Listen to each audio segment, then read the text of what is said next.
When I was 5, I think that was the first time I had the chance to play Pokemon. Pokemon was a game that came out.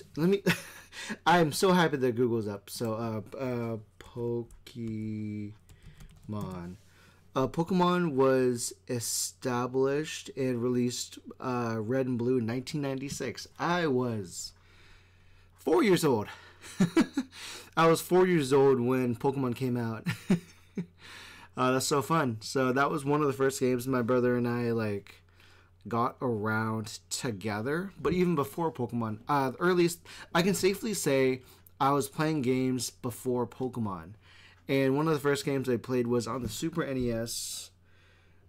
It was Mega Man X. I played it. I died. I decided to watch my brother instead. My brother and I, for a time, and that plays along back to the previous podcast.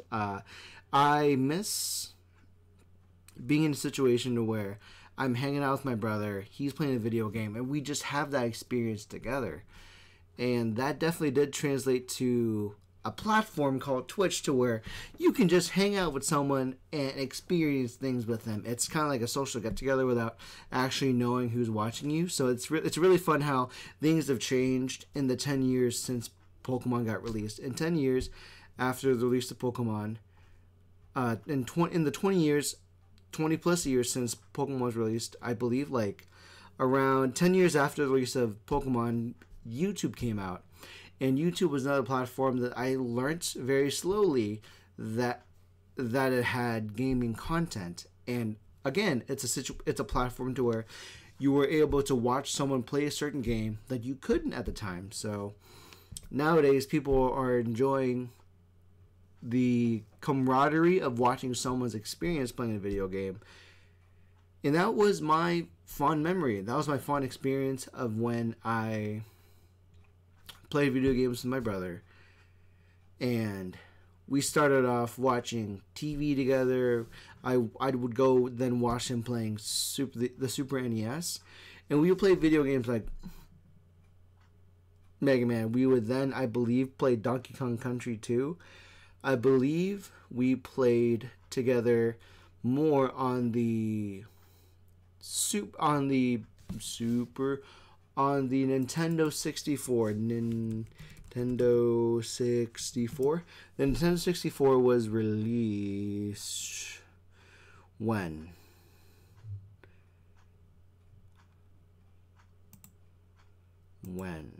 Because it was released a year after Pokemon. In North America, March 1st, 1997. So my parents got my brother and I the Nintendo 64 Pokemon Pikachu edition, and it was really fun to where that was another situation where gaming has changed for my brother and I. We would then be playing the first Mario Smash Bros. Together. We would be playing Star Fox together. We'd be playing the first Mario 64 game, the Super Mario 64, and it was a time in our lives to where video games were how my brother and I got together. This is a very precious time in my life to where up until my brother entered high school, my brother and I would be together. I would be sitting next to him, and we'd enjoy him playing the video games and him beating the Street Fighters. It would be him playing StarCraft, Warcraft, and he would then play MapleStory, and I'm just sitting there watching him like a Twitch streamer.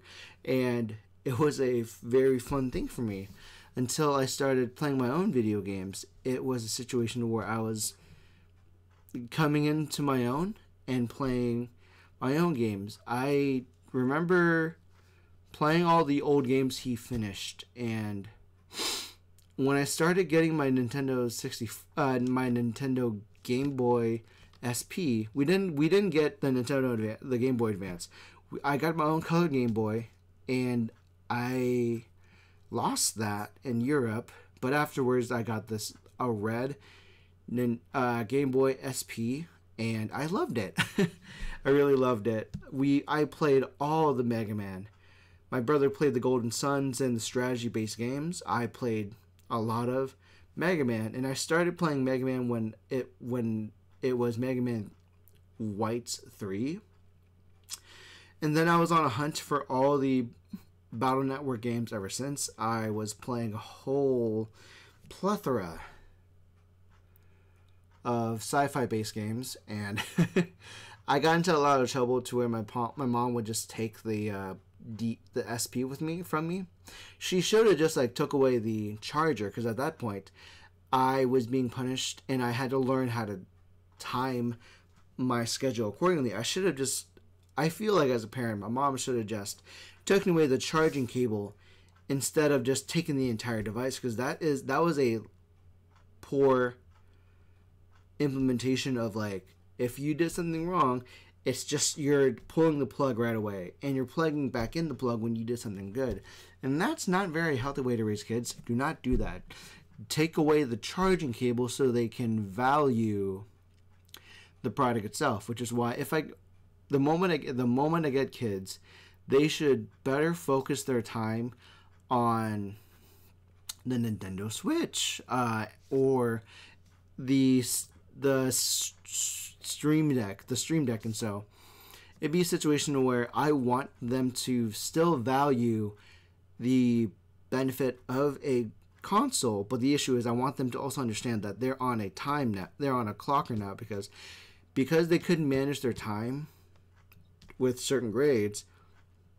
They need to manage their time on what they enjoy, so that way it's almost taken away the situation of like excess. You're allowed to have it, but you're reducing the temptation rather than just like taking away almost entirely. It's kind of like making someone quit cold turkey and expecting good results from it. You should not be doing that.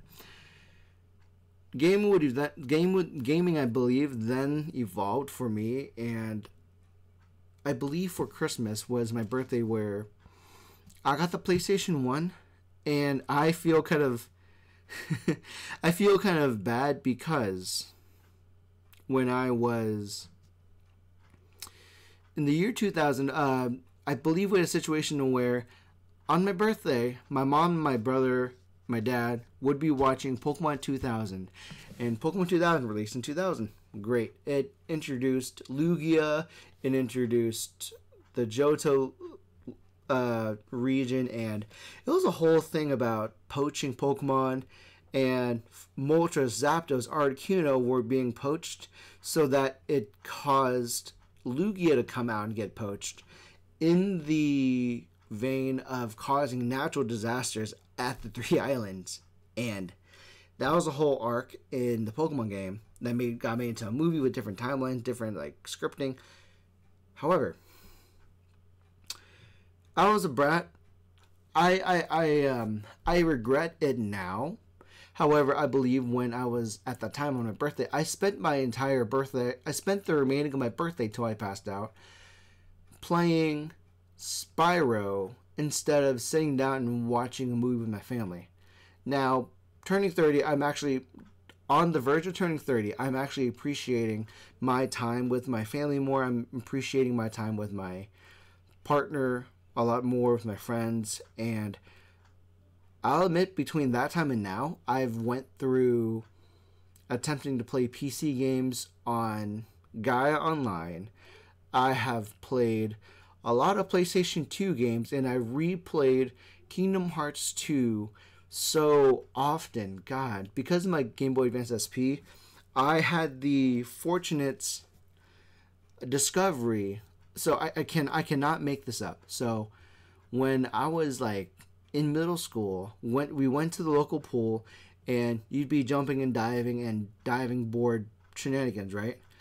With my goggles, I saw on the bottom of the dive tank the game cartridge to Kingdom Hearts Chain of Memories.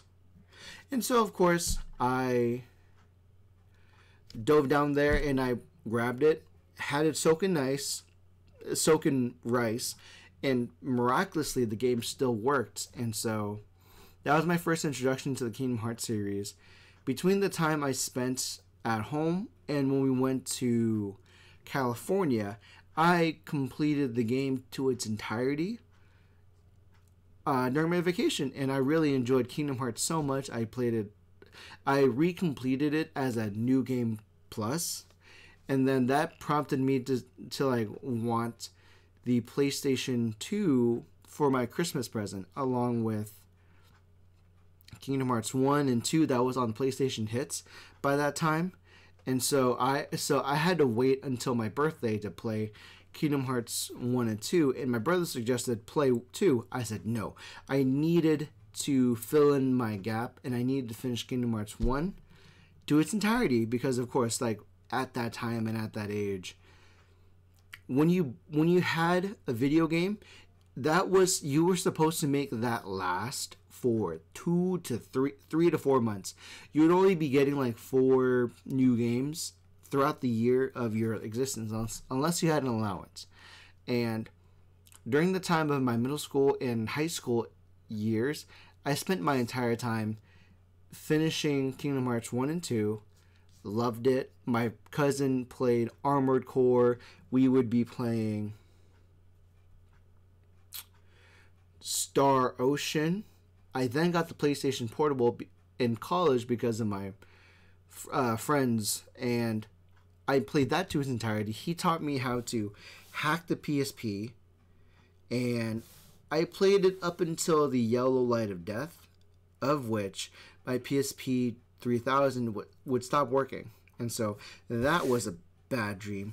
But in the PlayStation Portable era, I played a whole bunch of old titles. I finished because of the hacked PlayStation Portable, because that was the era of the hacked video games, because games are so expensive that there were products that let you download pirated games.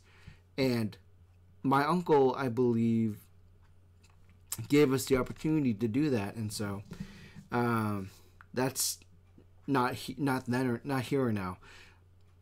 I had ultimately I had the experience of enjoying games like the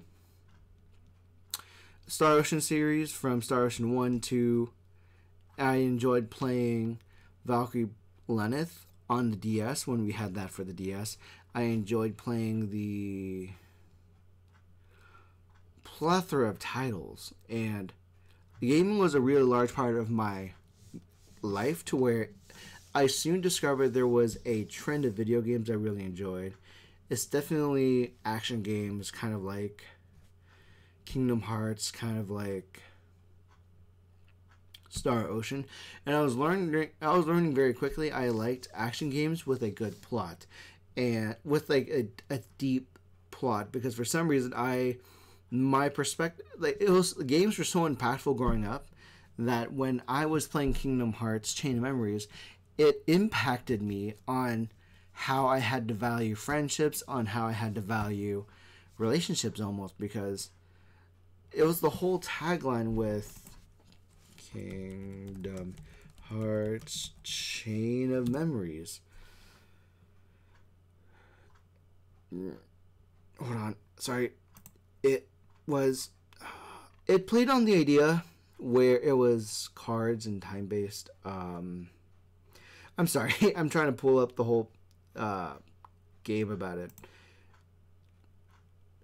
It's essentially a situation where in video games at the time, it was mind-blowing to me when I was 12 or so, 11 or so, to where these guys came across the castle, into Castle Oblivion, where the higher you climbed up the tower, the more memories you lost. And that made me also, that kind of like semi-retroactively, like made me value time. Made me value the time, my time with people, to where a person's impact within my memories, a person's impact with my relationship was so important. I had to work on developing relationships that definitely had impact in my heart, and it's a whole thing. Gaming was a medium. I'm sorry for the weird tangents, but gaming was a fun medium that influenced my way of like interacting with people. Certain characters I really vibed with and I really enjoyed, so I definitely may have caught characteristics from other characters. And I feel like gaming right now is a good medium for people. Honestly, gaming is a great medium for people who need a sense of escape, because the games that I played were very tied with escapism, because for a time I didn't like where I was at, and so I really enjoyed what gaming did for me, because I didn't have a lot of friends growing up, because I was raised under the mentality that you go to school to go home, and you get good grade. You're getting grades to show gratitude to your parents, and that's definitely, like, in retrospect, a very unhealthy way of like viewing grades, to where your performance has to reflect on the way people raised you. And I had an unhealthy relationship with grades, and it affected the way my parents, specifically my mom, saw and raised me. And so she had the whole idea, she had the whole reward system to where if I did a really good job, maybe you actually deserve that PlayStation, maybe you actually deserved going out with friends. And it was a very toxic relationship between what I deserved and what I should have had the experience on. And and honestly, it could be a lot different now than it could have been. It's definitely better now than it was before, but under the right direction, gaming is a very creative tool, and it's a very good tool to direct you into a place of who you should be and what you are, because you're not always a victim of the game, you're a victim of how it was introduced, I think, because I was never really introduced to shooting games. I only played shooting games because I had people who wanted me to come over and play Halo with them. I had the Xbox, right? I had the Xbox, and we bought the Xbox. When was Halo? Halo was first released in...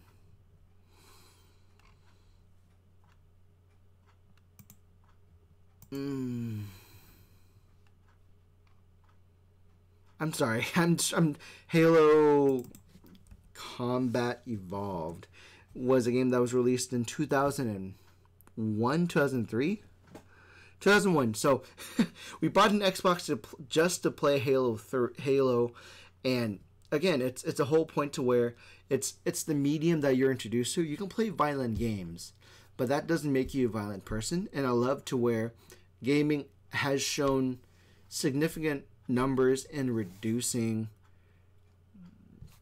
acting out and whatnot, and so it's a great medium for people who don't know how to use their energy, I think. So I have a really good relationship with gaming, I think, and I've come to a situation to where when I have downtime, I do play video games, or I'm reading now. It's so funny. I should have been reading throughout my childhood, but my form of reading was through video games, because at the time it took a long time for video games to come into the voice acting genre, to come into the age to where games had voice acting. It took a long time. And all the times that I've been playing video games, from Final Fantasy VII to Star Ocean 1 and 2 to playing Spyro and Banjo-Kazooie, there was a lot of games that forced me to read, and for a time that was my reading material. My reading material when I was growing up was video games, and it showed me a lot of life lessons almost, because in Kingdom Hearts Chain of Memories, I was reading the plot, I was reading the characters' reactions, and so I had the understanding that I wanted to be in their situations because I read and felt their emotions. It was a great reading tool for me. So honestly, if your kid has an issue reading normal books, give them visual novels, give them the classic 90 games, 2000 games where there was no voice acting. If you remove voice acting, you kind of force your kid to like read it, and it's fun. I found it very fun to me to read because I had these characters to be compelled and rallied behind. And oh Lord, I would love to spend more time talking about video games, but that's where I have to leave it right now. I need to stop right now before I'm just rambling. But I definitely enjoyed my time playing video games when I was younger. I definitely feel like I'm going to be... I feel like I'll still play video games into my 40s, 50s, 70s. And that's this medium that I really enjoyed. And so I hope that at some point when I'm streaming, when I'm producing video game content, I want people to understand that video games are a safe space, and I would like for you to hang out with me. I would like for you to be in the space that makes me happy. That I want you to hang out with me with the video game that brings me serotonin. And I think that's something we'll just talk about later. But thank you again for listening. Thank you for your time. If you want to follow me and interact with me, come to YouTube, Twitch, Twitter, Facebook. I'm at Wtphu on most social media platforms. It's Wtphu. So please follow me on your respective platforms. Subscribe to YouTube. It's free. Follow on Twitch. It's free. I stream live there and then make digestible bites, hopefully, if I have time, for YouTube. So definitely hang out with me if you can. Thank you so much for watching or listening on Spotify or Anchor. Thank you. And as always, I'm Tyler. I'm your friend, and I'll see you next time. Bye.